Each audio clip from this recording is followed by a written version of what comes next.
It's a huge gathering for a city like Toronto to have 36,000 people come here, and as Ed was alluding to, the focus is AI, AI, AI. When you come to an event like this, what's the message that you're trying to bring to the table? Well, I think it is all about AI. In the last 6 to 12 months, I think the real world has really woken up the potential for huge impact in the world. So the message I'm trying to get out there is that I think AI can have huge impact on some of society's biggest challenges. So maybe explain that in a greater degree, because the DeepMind team is working on the research possibility we teased before the break, whether it's dealing with climate change or cancer. How so? That is a great example. So let's take climate change, a huge issue for society. One, I think AI can have a huge benefit. One example is we're using AI to predict weather, much more accurate weather predictions to help communities and companies around the world adapt to increasingly extreme weather and the devastating impact that can have. Another example actually is our digital society, the infrastructure that underpins that today. That requires huge numbers of computers and data centers to work. And left to their own devices, John, they get extremely hot, very hot. And so there's a large amount of energy that goes into keeping them cool. And we've been able to save 40% of energy using AI to keep those data centers up and running. That's a really fantastic example. I can talk about nuclear fusion as well if you want. Go for it. So nuclear fusion, the power that powers our stars, that's a greener and cleaner source of energy. And we're now using AI to control the plasma inside these nuclear fusion reactors to help bring forward the promise of nuclear fusion. If we can do that, then we've almost got a limitless source of energy, which I think will have a profound impact on society. DeepMind is, for those who were curious about Google's curiosity on AI, we've known that for a long time, I mentioned, but going back to 2010. Right. But because Alphabet has become an AI-first company, sometimes there is some confusion about what Google DeepMind relationship is to the parent company. How does that work when you're focused on research? I mean, why is it beneficial to have this research arm of the company? So our particular focus in Google DeepMind is staying at the forefront of AI research and then translating that into the products across the Alphabet group.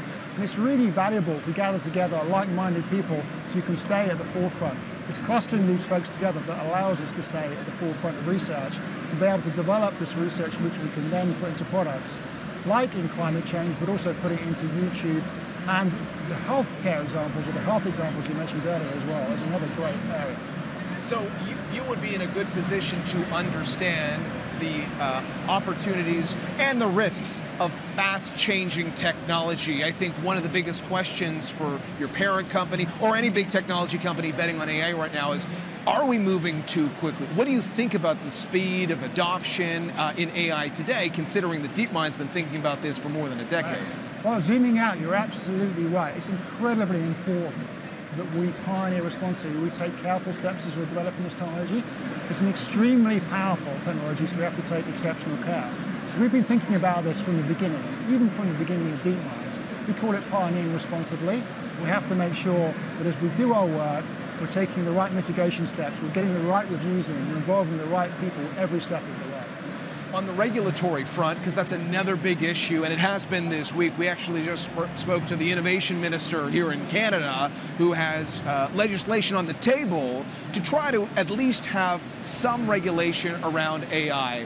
And I wonder how you think about the right regulation or working with different governments on regulation. This is also a topic we're spending a lot of time working on and thinking about across the globe, actually.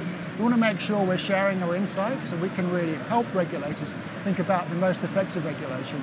And by that I mean regulation that I think allows innovation, allows for these amazing breakthroughs, but importantly also mitigates the potential risks. A really important topic. So do you feel then, because you're working on some very profound potential change for society, that sometimes we get caught up in the what ifs, because those seem pretty worrisome as well? Yeah, it is really important to make sure we are addressing the risks and making sure we're building a positive future for everyone. And we have to remember, maybe to your point, that in the end, this is an incredibly powerful technology that I think is going to do an immense good for society, and that's got to be part of the debate as well. We can't lose that in the discussion. It's very important. So you mentioned that the research you do can ultimately not just be shared with partners and governments, but can be implemented into the different products that the parent company is focused on right now.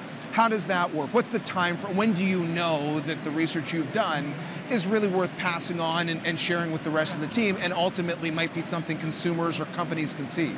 Well, let me give you an example in health, which I think is an incredible example.